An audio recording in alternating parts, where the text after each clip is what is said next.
ফাযকুরুনি আযকুরুকুম।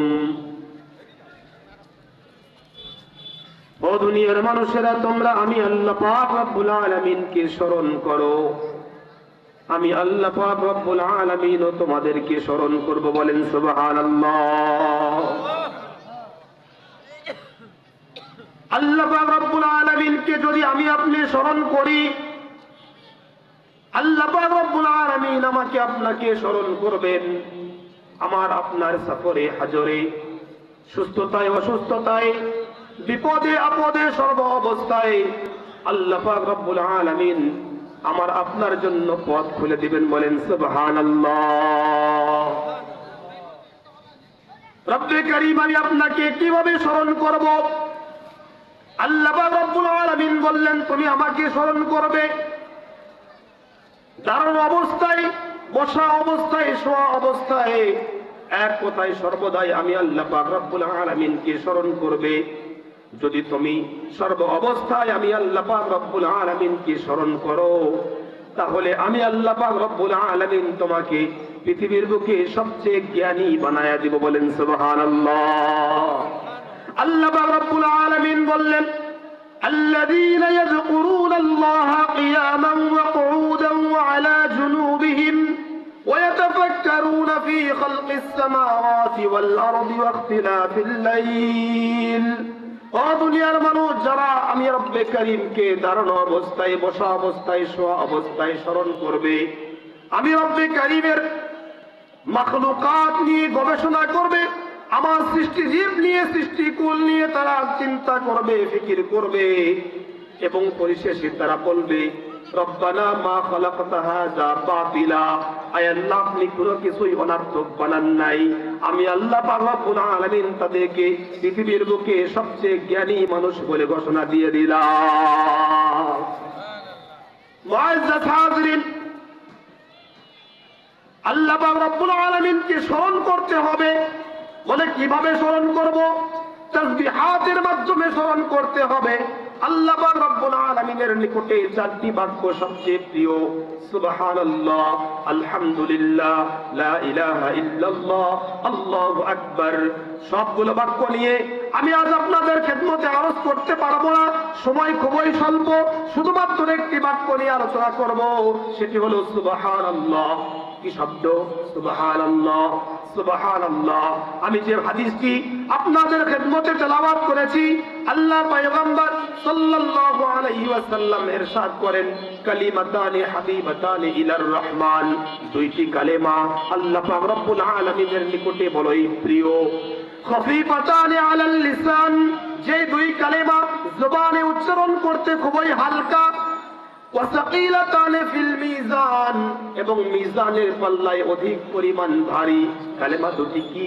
বলে সুবহানাল্লাহি ওয়া বিহামদিহি সুবহানাল্লাহিল আযীম। মুখস্থ আছে না আমাদের? বলেন দেখি, সুবহানাল্লাহি ওয়া বিহামদিহি সুবহানাল্লাহিল আযীম। আল্লাহ পয়গম্বর সাল্লাল্লাহু আলাইহি ওয়াসাল্লাম বলেন, হাসরের ময়দানে যখন মিজানের কাল্লা কায়েম করা হবে, মিজান দিয়ে আল্লাহ পাক রব্বুল আলামিন মানুষের আমলনামা ওজন করবেন। আল্লাহ পাক রব্বুল আলামিন বলেন, ওয়ানাযাউল মাওয়াজিনাল কিসতা লিয়াউমিল কিয়ামাতি ফালা তুযলামু নাফসুন শাইআ। আল্লাহু আকবার। আল্লাহ পাক রব্বুল আলামিন বলেন, আমি আল্লাহ ইনসাফের এক পাল্লা কায়েম করব, এমন এক ইনসাফের পাল্লা কায়েম করব, যে ইনসাফের পাল্লার মাধ্যমে আমি আল্লাহ পাক রব্বুল আলামিন তোমার জিন্দেগীর আমলনামা ওজন করব। লা তুযলামু নাফসুন শাইআ, আমি আল্লাহ পাক রব্বুল আলামিন কারো প্রতি বিন্দু পরিমাণ জুলুম করব না। মুআজ্জাজ হাজিরিন, আল্লাহ পাক রব্বুল আলামিন ইনসাফের এক পাল্লা কায়েম করবেন, আমার আপনার আমলনামা ওজন করবেন। আল্লাহ পাক রব্বুল আলামিন বলেন, ফাআম্মা মান সাকুলাত মাওয়াজিনুহু ফাহুয়া ফি ঈশাতির রাদিয়া ওয়া আম্মা মান খাফফাত মাওয়াজিনুহু ফাউম্মুহু হাবিয়া। ওগো তো পয়গম্বর, আপনি আপনার উম্মতদেরকে জানায়া দেন, আমি আল্লাহ হাসরের ময়দানে ইনসাফের একটা পাল্লা কায়েম করব, মানুষের আমলনামা ওজন করব। ফাআম্মা মান সাকুলাত মাওয়াজিনুহু, যার আমলনামার পাল্লাটা ভারী হয়ে যাবে, নেকির পাল্লাটা ভারী হয়ে যাবে, ফাহুয়া ফি আইশাতির রাদিয়া, হাসরের ময়দানে এসে হাস্যোজ্জ্বল চেহারা নিয়ে মানুষের মাঝে থাকবে। বলেন সুবহানাল্লাহ। মুআজ্জাজ হাজিরিন, বিস্তারিত বলা যাবে না, সংক্ষিপ্ত আকারে বলছি। হযরতে ইউসুফ আলাইহিস সালাতু ওয়াস সালামের নাম আপনারা শুনেছেন। পয়গম্বর ইউসুফ আলাইহিস সালাতু ওয়াস সালাম যখন মিশরের অর্থমন্ত্রীর দায়িত্ব পেলেন, অর্থমন্ত্রীর দায়িত্ব পাওয়ার পরে মিশরের মধ্যে দুর্ভিক্ষ দেখা দিয়েছে। মিশরের মাঝে যখন দুর্ভিক্ষ শুরু হয়ে গেছে, সাইয়েদনা ইউসুফ আলাইহিস সালাতু ওয়াস সালাম তিনি ত্রাণ বিতরণ করছেন, মানুষের মাঝে ত্রাণ বিতরণ করছেন। বিভিন্ন গোত্র থেকে, বিভিন্ন রাষ্ট্র থেকে মানুষ তেনার কাছে ত্রাণের জন্য আসতেছেন, ত্রাণ দিচ্ছেন, ত্রাণ বিতরণ করছেন। হঠাৎ করে একজন যুবক চলে আসছে। যুবক এসে ডাক দিয়ে বলে, ইউসুফ, আমাকে ত্রাণ হিসেবে তুমি যা দিয়েছো তো দিয়েছো, জিদনি, আমাকে আরো বাড়িয়ে দাও। আমাকে কি করে দাও? বাড়িয়ে দাও, আরো দাও। ইউসুফ আলাইহিস সালাতু ওয়াস সালাম কর্মচারীকে বললেন, ঠিক আছে, যাও, একে আরো 100 গম দিয়ে দাও, অর্থাৎ 3 কেজি 270 গ্রামের একটু বেশি গম তাকে দিয়ে দাও। যুবক নিয়েছে, নেওয়ার পরে চলে গিয়েছে। কিছুক্ষণ পর আবার আসছে, আসার পরে ডাক দিয়ে বলে, ইয়া ইউসুফ, আতিনি মিম্মা আতাকাল্লাহ, আল্লাহ পাক রব্বুল আলামিন তোমাকে যা দিয়েছে তুমি সেখান থেকে তোমার ক্ষমতা বলে আমাকে আরো দাও। ইউসুফ আলাইহিস সালাতু ওয়াস সালাম কর্মচারীকে বললেন, যাও, একে আরো 100 গম দিয়ে দাও। কর্মচারী ইউসুফ আলাইহিস সালাতু ওয়াস সালামের নির্দেশে তাকে আরো 100 গম দিয়ে দিয়েছে। লোকটা চলে গিয়েছে। কিছুক্ষণ পর আবার ঘুরে আসছে, আসার পরে বলে, ইউসুফ, জিদনি, আমাকে আরো দাও। ইউসুফ আলাইহিস সালাতু ওয়াস সালাম এবার রাগান্বিত হয়ে গেলেন, ক্রোধান্বিত হয়ে গেলেন। ডাক দিয়ে বললেন, ইয়া আখি, এ ভাই, আমা তাআলাম, তুমি কি জানো না, ওয়ান্নাসু ফিল গলা, মানুষ বড় মুসিবতের মধ্যে আছে, বিপদের মধ্যে আছে, মানুষ কত কষ্টে দিন অতিবাদ করতেছে। আমি যদি তোমাকে সব দিয়ে দেই তাহলে আর মানুষকে কি দিব? আল্লাহর পয়গম্বর ইউসুফ আলাইহিস সালাতু ওয়াস সালামের কথা শুনে যুবক ডাক দিয়ে বলে, ইয়া ইউসুফ, লাউ আলিমতা মান আনা লা আরযাইতানি, ইউসুফ, তুমি যদি জানতে আমি কে, তাহলে আমি যতবার চাইতাম তুমি ততবার আমাকে তাই দিয়ে দিতে। বলে আল্লাহু আকবার। ইউসুফ আলাইহিস সালাতু ওয়াস সালাম চিন্তায় পড়ে গেলেন। ও ভাই, বলো বলো, মা, তোমার কি নাম, কি তোমার পরিচয়, মান আনতা, কে তুমি? ইউসুফ আলাইহিস সালাতু ওয়াস সালাম বলেন, কে তুমি, কি তোমার পরিচয়, কোথায় থেকে আসছো, আমি তো তোমাকে চিনি না। এখন যুবক ডাক দিয়ে বলেন, ইয়া ইউসুফ, আনাল্লাযী শাহিদতু লাকা বিল বারাআ মিন তুহমাতি যুলাইখা। আল্লাহু আকবার। যুবক ডাক দিয়ে বলে, ইউসুফ, আনাল্লাযী শাহিদতু লাকা বিল বারাআ মিন তুহমাতি যুলাইখা, আমি হলাম ওই মায়ের কোলের শিশু বাচ্চাটি যে তোমাকে যুলাইখার অপবাদ থেকে তোমার পবিত্রতার সাক্ষ্য দিয়েছিলাম। ইউসুফ আলাইহিস সালাতু ওয়াস সালাম আশ্চর্যান্বিত হয়ে গেলেন, তুমি কি সেই যুবক যে মায়ের কোলে বসে আমার পক্ষে সাক্ষী দিয়েছিলে? বলে, হ্যাঁ, আমি সেই যুবক। ইউসুফ আলাইহিস সালাতু ওয়াস সালাম কর্মচারীকে ডাকলেন, ও কর্মচারী, এদিকে আসো, এ সাধারণ কোনো মানুষ নয়, একে অল্প দিলে হবে না, একে আরো বাড়িয়ে দাও, বরং একে অল্প দিলে হবে না, একে 100 ইরদাব গম দিয়ে দাও। কত ইরদাব? 100 ইরদাব। আল মুআজামুল ওয়াসিত একটা আরবি ডিকশনারি আছে, এই আল মুআজামুল ওয়াসিতের মধ্যে আসছে 1 ইরদাব পরিমাণ 1400 গম। সহজ হিসাব হলো 115 মণ গম। কত মণ?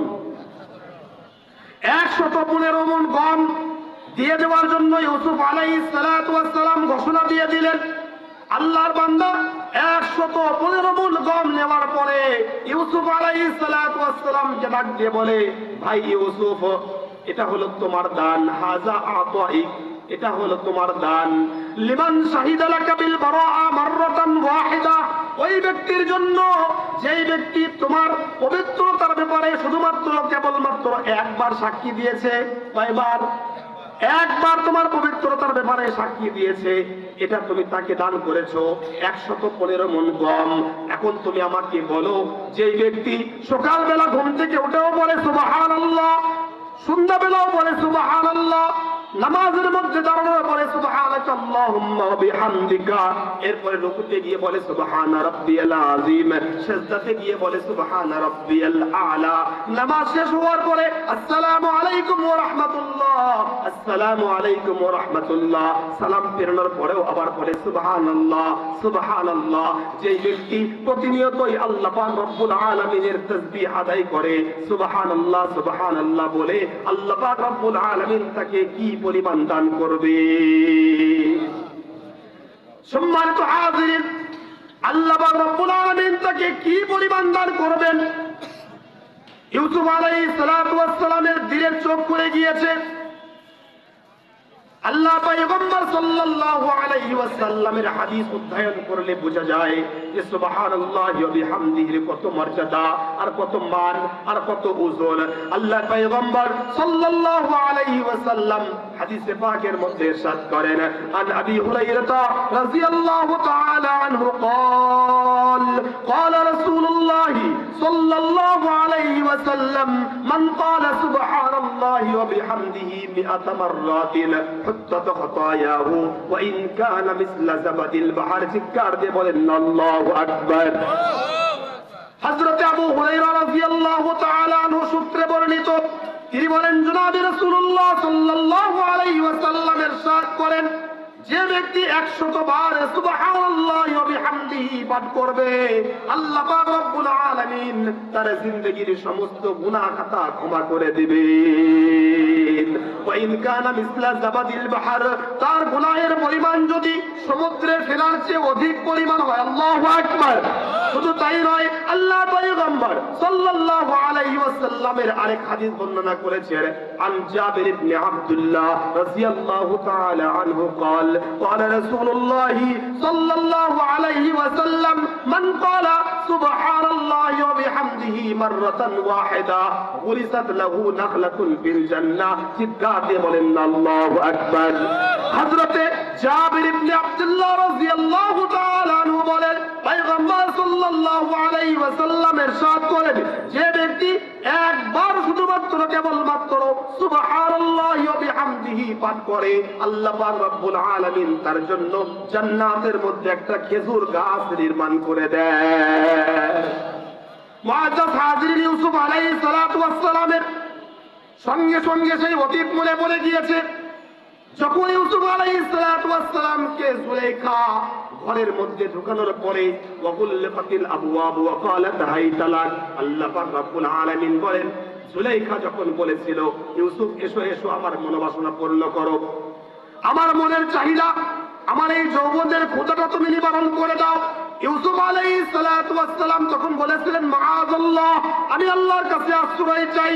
মুআজ্জাজ হাজিরিন, ইউসুফ আলাইহিস সালাতু ওয়াস সালাম এটা বলে যখন দৌড় দিয়েছেন, ইতিহাস আপনারা জানেন, আল্লাহ পাক রব্বুল আলামিন বলেন, ইউসুফ আলাইহিস সালাতু ওয়াস সালাম যখন দৌড় দিয়েছেন, পিছন থেকে জুলাইখা পিছন থেকে ইউসুফ আলাইহিস সালাতু ওয়াস সালামের জামা ধরে টান দিয়েছে, সঙ্গে সঙ্গে পিছনের জামাটা খুলে গিয়েছে,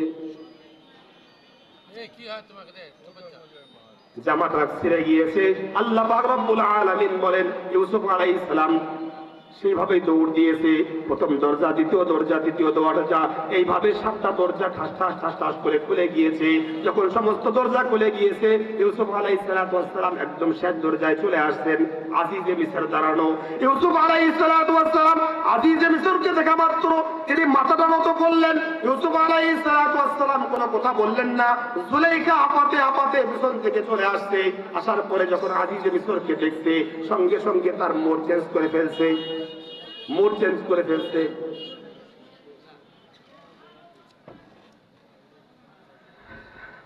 সম্মানিত হাজিরিন, লম্বা ঘটনা, অনেক শিক্ষা সামনে আমাদের জন্য আছে। তো ভাঙ্গাচোরা ছোট মানুষ দোয়ার নিয়তে যে কথাগুলো বললাম, এখান থেকে আল্লাহ পাক রব্বুল আলামিন সর্বপ্রথম আমাকে শিক্ষা গ্রহণ করার এবং আমল করার তৌফিক দান করেন। সকলে পড়ে আল্লাহুম্মা আমিন। এরপর আপনাদের জন্য আমি দোয়া করছি, যে বিষয়ের উপরে আলোকপাত করলাম আল্লাহ পাক রব্বুল আলামিন যেন আপনাদের সবাইকে আমল করার তৌফিক দান করেন। ওয়া মা আলাইনা ইল্লাল বালাগ। আসসালামু আলাইকুম ওয়া রাহমাতুল্লাহি ওয়া বারাকাতুহু। মাশাআল্লাহ, অসংখ্য ধন্যবাদ মাওলানা বাইজিদ সাহেবকে। তিনি আমাদের সামনে কোরআন ও হাদিস থেকে মূল্যবান আলোচনা পেশ করেন।